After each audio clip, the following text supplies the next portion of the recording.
Welcome to our Reflection as Exploration activity.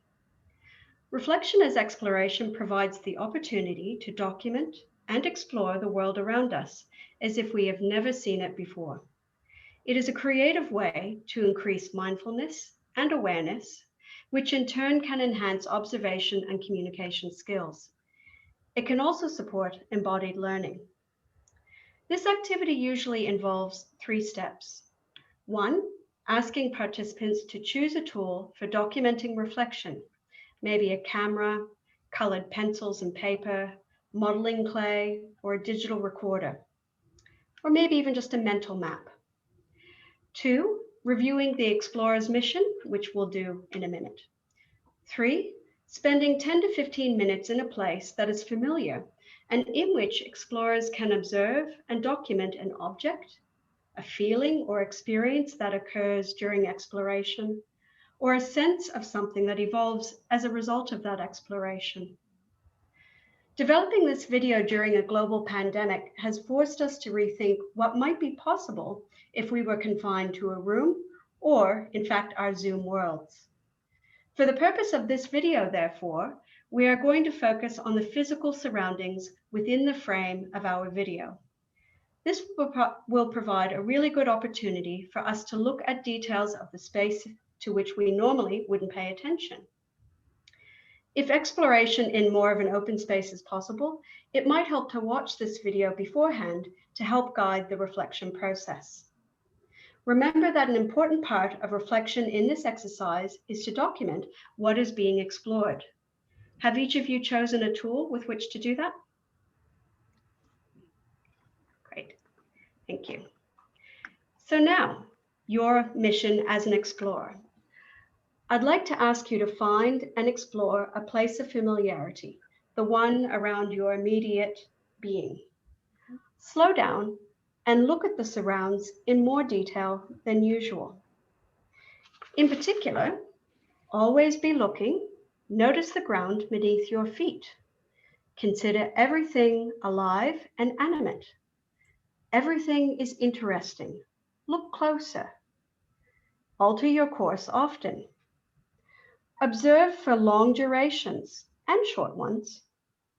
Notice the stories going on around you. Notice patterns. Make connections. Document your findings in a variety of ways. Take notes, copy, trace.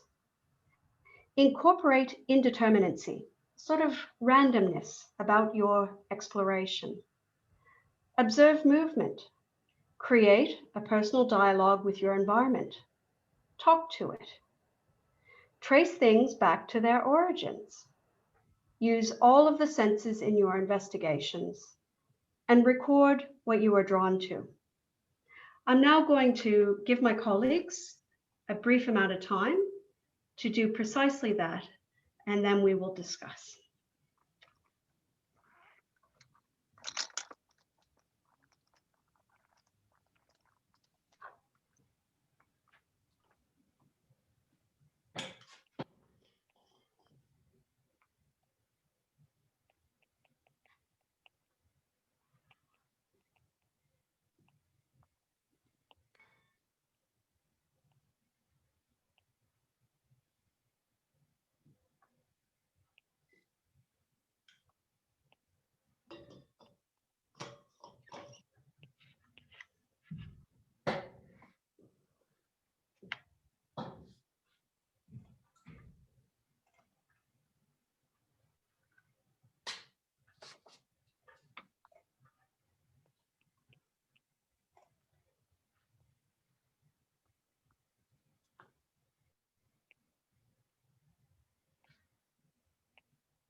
And now I'm going to offer some questions that might normally be raised as a point of discussion when people are sharing their explorations. You might want to think about what you have seen, how you felt when you observed it, how might observations connect to a broader situation? What do the reflections mean to you? Do they symbolize something significant or insignificant? Can anything be learned that might be of use to you in future? And maybe even, why did you choose the tool that you did to document your reflections, and was it useful? So I'm now going to ask my colleagues if anybody would like to share their explorations. Yes, I'll share with you, Anne-Louise. Thank you. So I chose to write text just to try to get down some of the things that were coming up in my mind. And I was looking around at all the objects, that the books, the ornaments, all of the things in my office that have meaning for me, and how each of them I can attribute to certain relationships, either to people, places, and things. Some were joyous, some were sad memories, some were frustrating, I suppose. So there were a whole range of emotions that came up for me through that time. But a very nice way to think about what it means to me in a much deeper way. Thank you, Kath. Anybody else?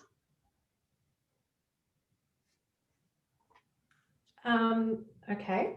I was actually reflecting on my terrarium that I have next to my desk.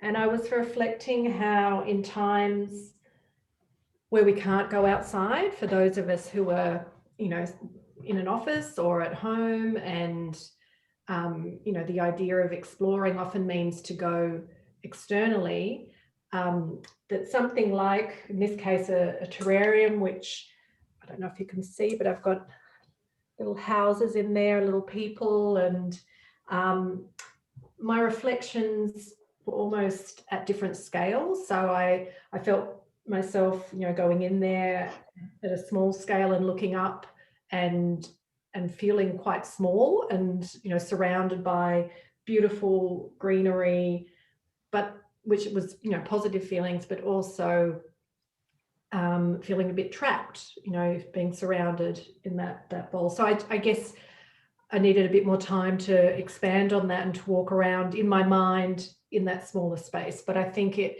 is an example of how, even though we're restricted in our physical movements, we can actually use our mind to go into different spaces, and critique or delve into different issues. Yeah.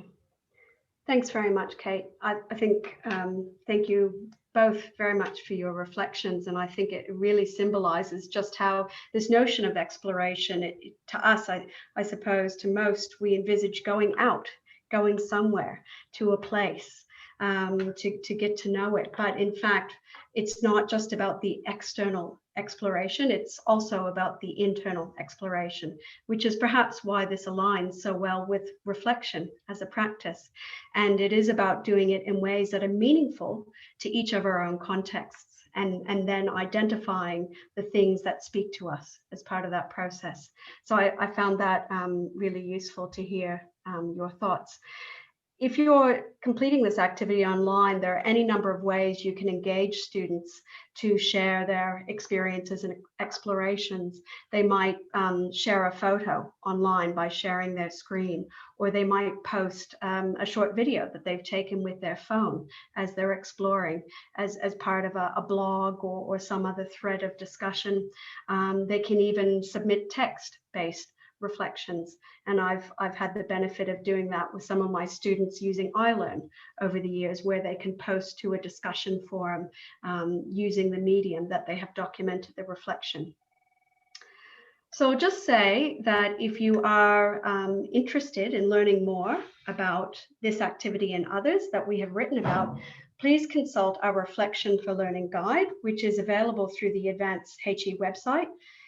And we hope that this particular exercise has demonstrated the possibilities of reflecting and exploring online.